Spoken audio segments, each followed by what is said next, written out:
What I'd really love to hear about is your school and Yeah. what you're up to and what your experience has been. So tell us a little bit about your role in the school and how you've been involved in planning for this shift to digital exams. Yeah, so part of my role is to kind of future-proof our school ready for any potential rollout of digital assessments. We want to be ready for it when it comes. We don't want to be on the back foot. We want to have every interested party around that exam to be ready. So that includes teachers, that's the school kind of logistics setups, the exams officers, all of those, as well as, of course, the parents and the students to just be ready and for it to be part of their normal working practice. The idea of walking into a hall to do your exam and the fact that a laptop is sitting there ready is not a surprise. It's something that you're used to, it's something you've seen before, it's just second nature now that I'm going to go and do my science test on a laptop, or I'm going to do the first half an hour on a laptop and then I've got a second paper which is paper based. Because I think one of the possible misconceptions about all of this is that I think some people think that this means every single assessment that a student does will be digital, and that's definitely not the case. That's not what anybody seems to be suggesting. It's that there'll be a digital aspect to it. So that might be just a small section, or a paper is digital and then the other is still kind of traditional paper and pen. So that's kind of my role in the broader sense, is can we get our school ready for the potential of this? Things that I've been trying to do really is then make it into kind of everyday practice, because if we think about a lot of teachers now, they will be doing digital things in class. They will be using devices in lessons.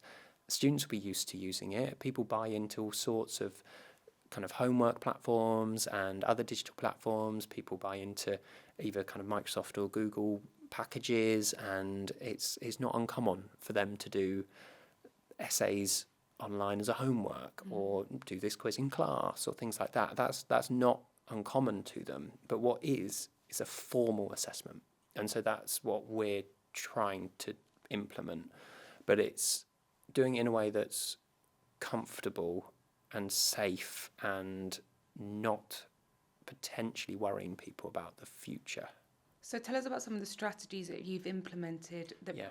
prevents that worry about the future. Yeah, so we've focused on a very slow burn where I've asked for departments who are either already doing something or are keen to try and have not pushed at all on anybody else, because if you don't feel confident, that's fine. It's not actually happening tomorrow, so that's okay.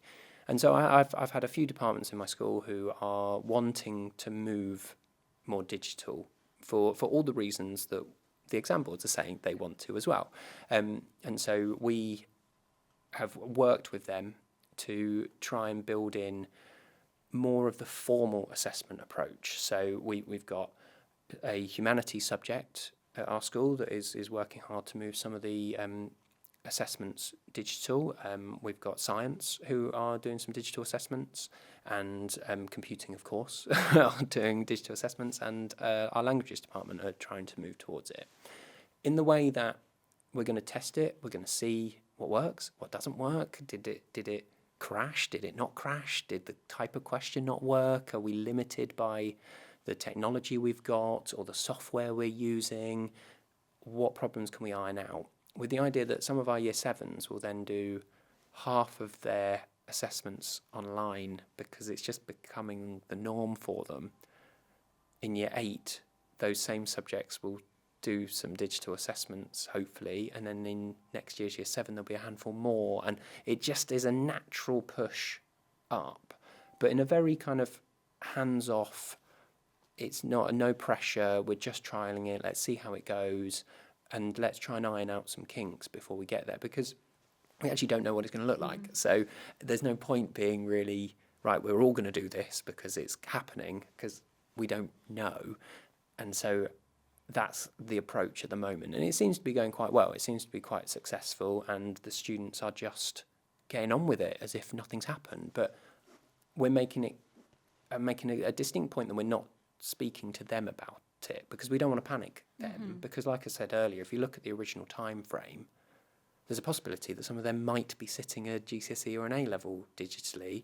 I don't think they will, realistically, but we don't want to tell them that and start panicking and thinking, oh, which subject and how is it going to look? Because we don't have any answers. So that's our approach at the moment. It seems to be going smoothly. We had our first science assessment in our school yesterday, as it happened, with everyone doing 2/3 of it online, and it went fairly smoothly. No one's told me otherwise. And the interesting thing was, I didn't hear a single whisper from a student as oh, this is odd, we've not done this before, and it just seemed very, very normal, which makes you think this could happen.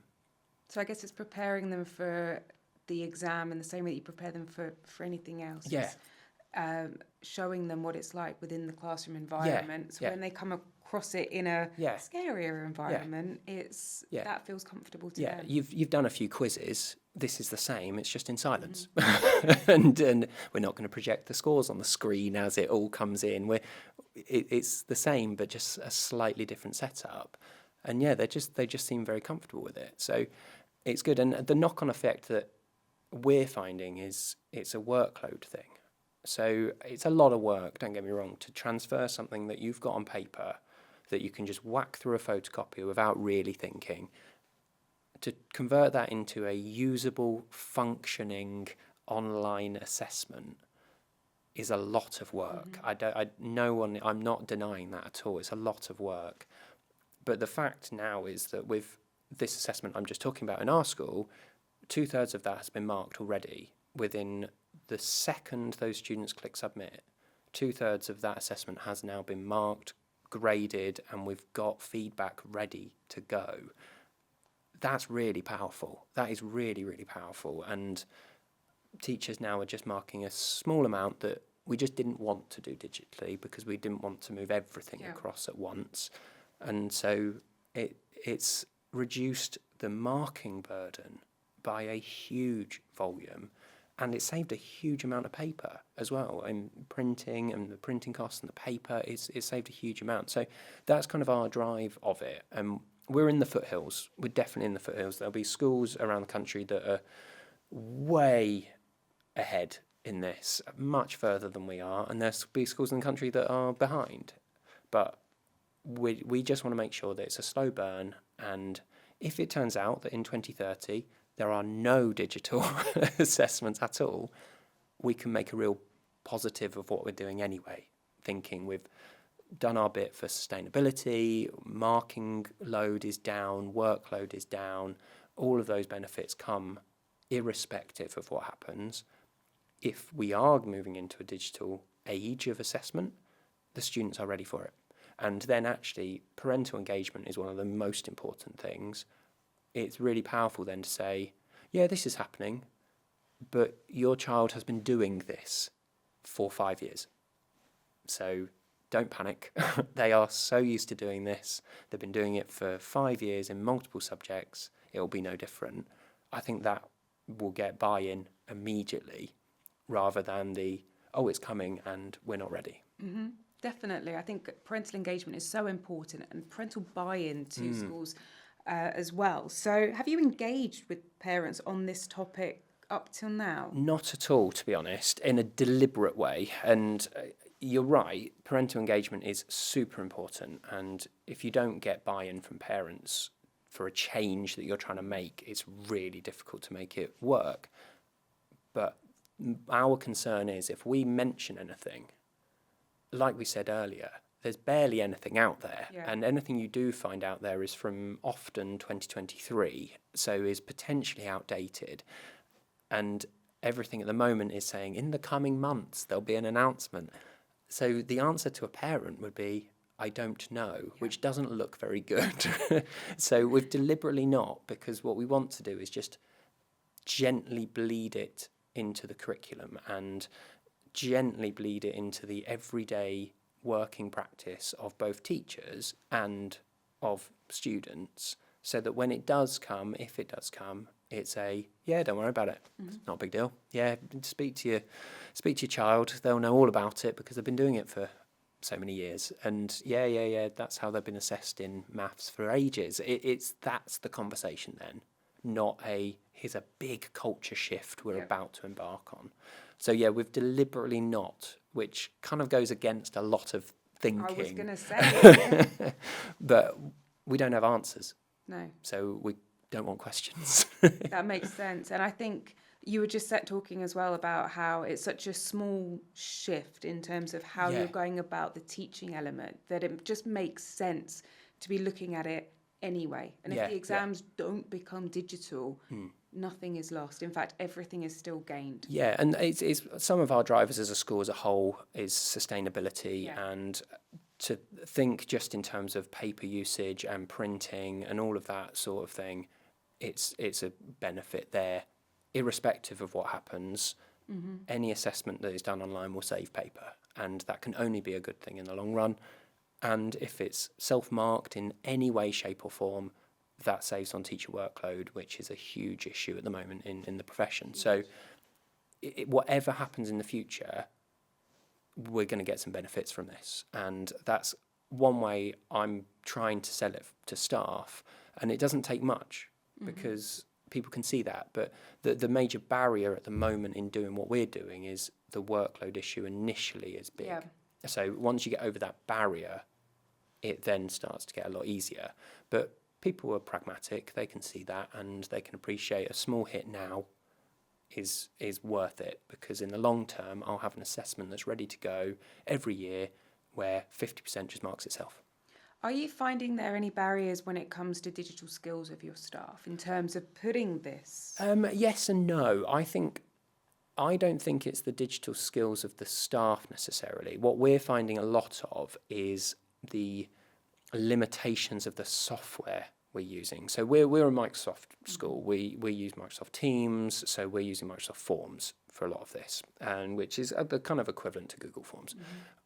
We're finding the functionality of that is a little bit clunky for what we want. It limits us in the scope of what we want for kind of auto marking. It's okay, you can set things up for longer response and things like that, but if you want auto-marked to really hit the workload button on this, you're limited a lot to put things in a certain order, multiple choice, drop-downs, which you might not be assessing exactly what you want in the way you would have wanted or could have done on paper. And so I think there's that we're struggling with perhaps at the moment, and it's not the digital literacy of the teachers, it's the potential lack of functionality for what we want. And it's no complaint to the software because it wasn't designed for that. So of course it's not going to be perfectly fitting, but if we were able to add a bit more functionality to that, or have some other free software that you can easily use, then that would alleviate that. So there's not really been a barrier from that perspective, from the teacher's own knowledge and digital literacy, because we had to skill up pretty quickly a few years ago where the door was shut. So we got pretty good at things like that pretty quickly. So everyone was pretty up to date with their knowledge of that. It's just the functionality is not quite where we would want it. So if there's any developers listening out there, it's a huge opportunity here. Or if anyone has some free software they are willing to pass over, that you can just... And the thing is, time is so valuable at school. And for a teacher to build an assessment, there's no time. So whatever is being used has to be really user-friendly. Yeah. It has to be really user-friendly for someone just to be able to drag and drop what they've got and it just works in the same way. Not many people have the time to be able to get to grips with a new thing, and there's only a certain number of people, and I am not one of these people, who has the coding knowledge to be able to change something to make it fit a function. So if anyone does have any free software that they're willing to share, please do. So it's really interesting to hear about your experience with the software that's already out there and the lessons that you've learned from that, and that it's not quite what we need. Yeah. What else have you learned that could help other schools before they embark on their preparation? Yeah, I think for us, one is a lesson we learned pretty quickly was, like I said a moment ago, the functionality of the software we are using, and I've deliberately tried to encourage people to use Microsoft Forms because that's what people know in our school anyway, because that's what we've been using, and I don't want to add an extra barrier to that. And plus, I don't have the skill set to be able to help somebody there, and I would need to skill up myself. So that's one barrier we've seen. The other is that sometimes if we've built a assessment that is going cohort wide and you've not necessarily got the subject teacher in front of them delivering that assessment, there's the potential for it to go wrong, because if you are a cover teacher or you are a teacher of another subject that have gone in and it just says they're doing a test, your initial thought is, well, I'll go and get the pack of papers and I'll hand them out, I'll tell them to be in silence, and that's that. When they start getting their laptops out, it's a bit, oh, how does this work? Yep. What am I doing? So it's communication is what we've learned, is actually if you're going to do a digital assessment or on-screen part assessment and someone who doesn't know about it is delivering it, they need a lot of information about it and to be able to troubleshoot and to have spare copies of a paper version, which kind of goes against what we're trying to do. But in these initial stages, we need everyone to be able to do this assessment, because why would you do an assessment just for the sake of it? It's obviously going to be of value to somebody. So we can't just say, oh, don't worry about it, it's fine, because you've been telling them for weeks to revise, to prepare for this assessment, and then their computer crashes, and you're like, yeah, don't worry about it, it's fine. You need to give them the opportunity to show you what they can do, and they will be disappointed and kind of think, well, what was the point if you don't? So we've learned, definitely have paper copies available for those moments where it crashes or it's not saving or the Wi-Fi cuts out or their laptop's been a bit funny. It's like, okay, don't worry about it, just do it on here for now, that's absolutely fine. We've learned that. We've learned it's quite scary for a teacher to walk into a room thinking they're doing a test, which again is in their head traditional, paper-based, and then you walk in and it's not. Need a bit of forewarning.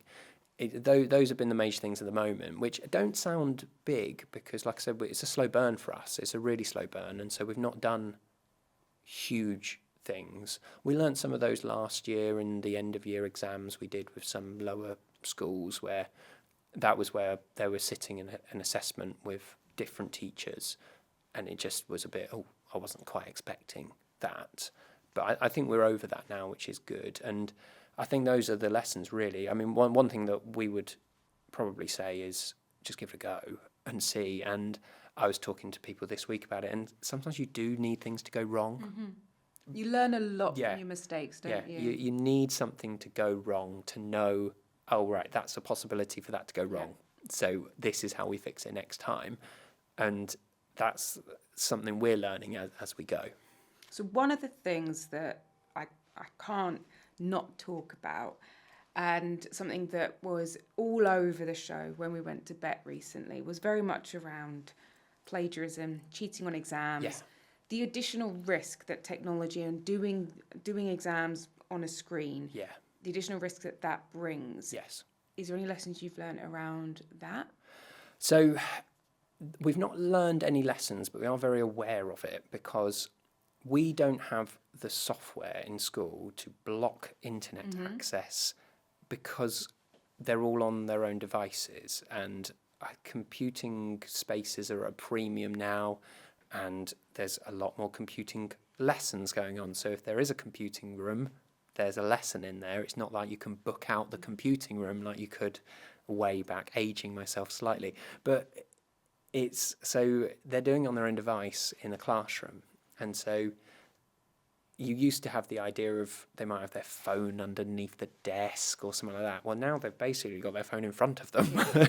So it's just making sure that, how do you know they're not dual screening? How do you know that they're not tapped into something else? How do you know they've not got an AI chat going in the background? How do you know they're not just copying and pasting this into a search engine and getting something? It requires a lot more invigilation from the teacher, which is a controversial idea, and it's not what a teacher's there to do. So where do you go with that? And it's not something we've really come across, because we have actually been asking people, if you can, just try and keep an eye on it, because it's tough. You can get screen blockers where you see them all around. It's just a little piece of plastic, really, that goes over a screen, and if you're not straight on it, you can't see it, so that stops some eagle-eyed individual next door having a look. But that, again, costs money, and if you've not got a common device scheme, or again, if you don't know what devices are needed for the actual assessments, not many schools are going to be investing in cohorts, batches of those. So there are those. We've not done anything like that, to be honest. Because again, we're trying to make it quite slow, quite minimal, very kind of calm. We're not panicking. This isn't a big deal kind of approach. That means if we did anything like that, it would then become a big deal, and then it moves away from what we're trying to achieve.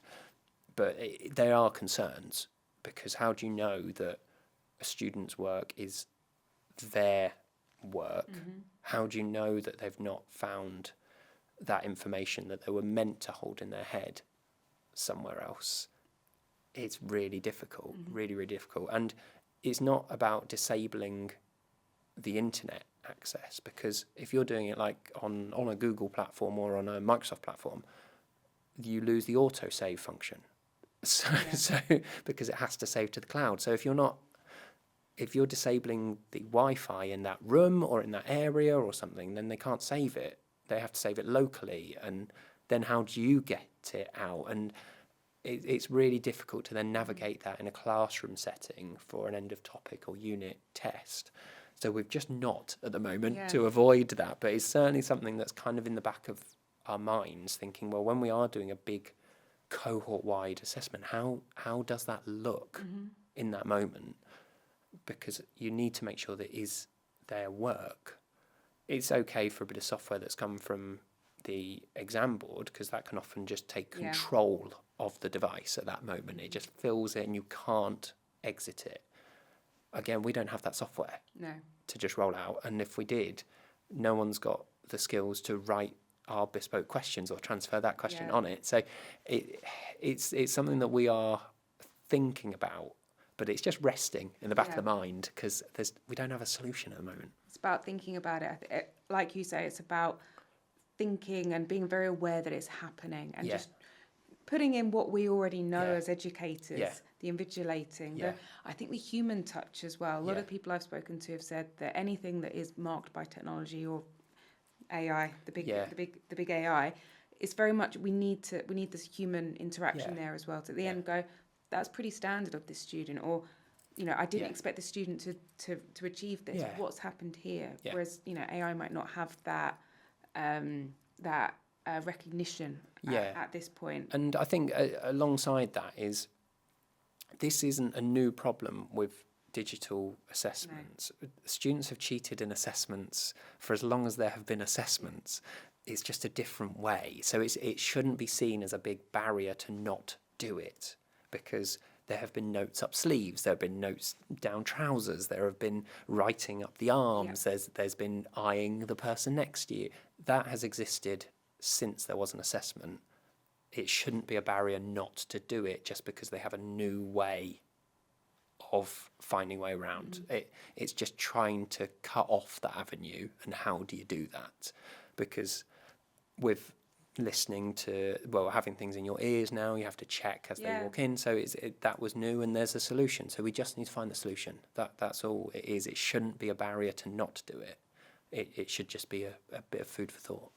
Brilliant. And so what would your advice be to schools if there is a school that looking at their first steps, if they haven't taken any? I'm going to do that question again, Dan. So based on your experience, what's the first step that schools should take if they haven't yet started preparing for digital exams? Step number one. Step number one, I think, would be read what you can of what's come out from the exam boards, because it's an interesting read, and it does certainly show their vision for it, and it gets you an idea and a flavour of what they're hoping for. The exam boards also have examples on their websites of what they think it's going to look like, and it was certainly interesting. I showed people at my school it, and everyone had a bit of a play, and certainly the AQA one has a bit of French listening, there's graph plotting for science, so there's things that you wouldn't necessarily expect to be there that is, and that's quite good to just get your eye in and have a look at what this might be. That was certainly quite informative to us. It also, I think, opens your eyes to the scope of it, and there's a bit of a clash between what the exam boards want to do and what Ofqual are saying would happen, because everything is caveated with this hasn't been ratified by Ofqual, and then Ofqual are saying we haven't seen anything. So there's this battle there, but read and then just start. Do something small. We're taking it really, really slow because we don't know what it looks like. And I've tried my best to read up, and it's not brilliantly clear.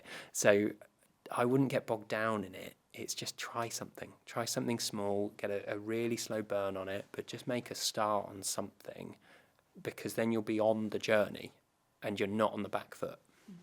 Must be really important to have collaboration within schools at the moment in this journey. So how do you think schools can best network and learn from each other during this big change? Yeah, I just think there needs to be more conversation about it, because in reading up on it as much as I possibly can, you find very little, unless I'm just terrible at researching, but you find very little, and what you do find is very old in terms of timescales. I mean, I'm talking, a lot of it came out in 2022, 23. That doesn't seem that long ago, but a lot has happened since then. Yeah. And so you kind of need the conversation to keep moving. So the more schools are looking at it, the bigger the conversation becomes, the bigger almost pressure there is on government, on Ofqual, on the exam boards to do something a bit more substantial, something a bit more tangible for people to grasp hold of, if they realise actually people are talking about this and people want to be ready. Because schools, of course, will want to be ready. Yeah. That's what they're there for. They want the best for their students. And if this is coming down the line, they will want to make their students be ready for it. And so if there is just any level of conversation, that can only be a good thing, either through things like this, through just collaboration of local schools, to anything, to think tanks, whatever. There just needs to be more conversation about it.